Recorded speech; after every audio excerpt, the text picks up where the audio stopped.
10 مخترعين غيروا العالم.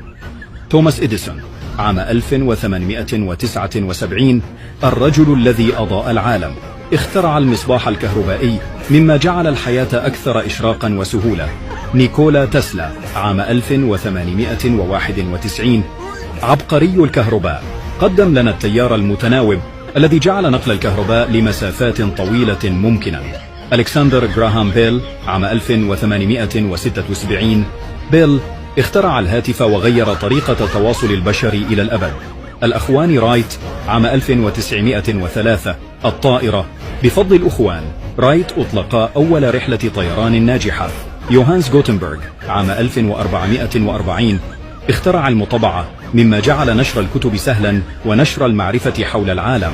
كارل بنز 1885 الأب الحقيقي للسيارات الحديثة، اخترع أول سيارة تعمل بمحرك ومهد الطريق لصناعة السيارات. جيمس وات 1779 اخترع المحرك البخاري.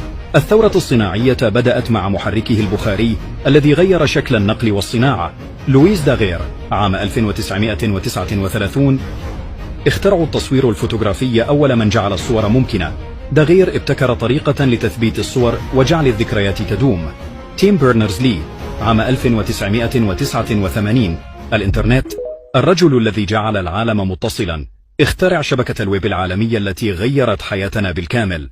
ماركوني عام 1895 اخترع الراديو، بفضله أصبح بإمكاننا التواصل لاسلكيا عبر المحيطات، مهد الطريق للبث الإذاعي والتلفزيوني. أي اختراع من هؤلاء غير حياتك أكثر؟ شاركنا في التعليقات.